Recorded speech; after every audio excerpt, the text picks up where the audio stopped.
Balance भी है।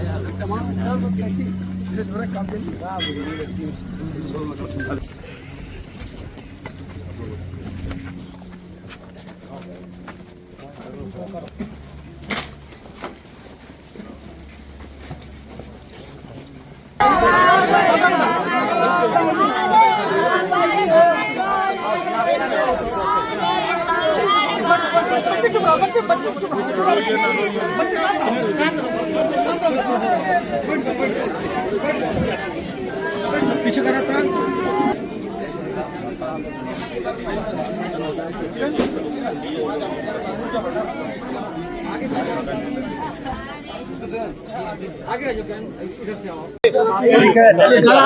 मंत्री जी, जिस सरकार में आप हैं उसी सरकार में एक हफ्ते में एक ही परिवार की दो हत्या किया किसने?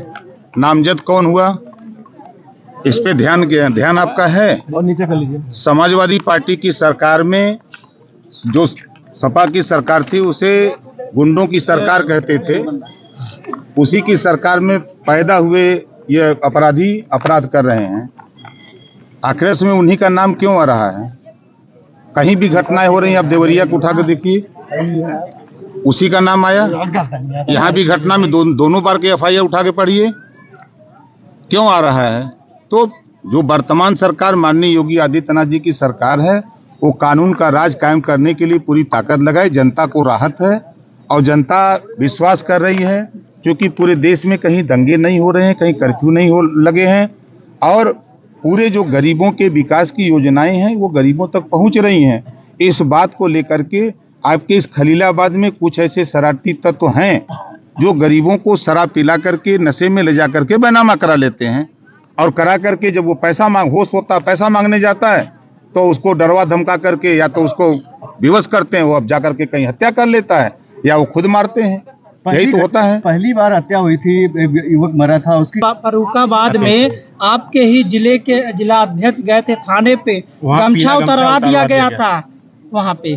क्या कहना चाहेंगे? नहीं, ऐसी कोई मुझे जानकारी नहीं। आपके जिला अध्यक्ष का बयान है। अभी ऐसी कोई जानकारी नहीं। फर्रुखाबाद में कौन जिला अध्यक्ष है मुझे ये भी नहीं जानकारी। क्या मानते हैं संत कबीर में लॉ एंड ऑर्डर फेल है? अभी एफआईआर हुआ, चारों अपराधी जेल में गए, एक की पुलिस तफ्तीश कर रही है, जल्द ही वो भी जेल में जाए। अब देखिए, जो घटना पहले इसकी हुई, जो व्यक्ति की जमीन लिखवा ली गई, वो जब पैसा मांगने गया तो नहीं मिला तो जाकर के टेन पे अपनी खुद जान दे दिया। उस केस को पैरवी करने के लिए नंदिनी जी पैरवी कर रही थी, तो उसको बार बार धमकी भी मिल रही थी कि आप उस केस में पैरवी न करो। तो ये कहीं ना कहीं जांच का विषय है और इस जांच के लिए, पूरी घटना की जांच के लिए आप देख रहे हैं, कह रहे हैं कि पूरा प्रशासन फेल है।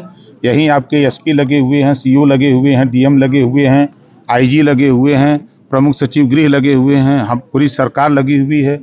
कहाँ हम लोग फेल हैं? कोई निजी मामला तो नहीं इसमें स्वार्थ अपना साध रहा है? मंत्री जी, कैसे आप कह सकते हैं कि वो समाजवादी पार्टी के गुंडे हैं? क्या नाम है? एक जाति के लोग अपराधी में दो बार एफआईआर क्यों? आप देवरिया में आप बताओ एफआईआर क्यों? नाम से क्या कोई अपराधी हो जाता है? बिल्कुल हो जाता है। देवरिया भाजपा में ही भजनलाल शर्मा। हम आपसे पूछ रहे हैं, देवरिया घटना का हमको जिक्र बता दो।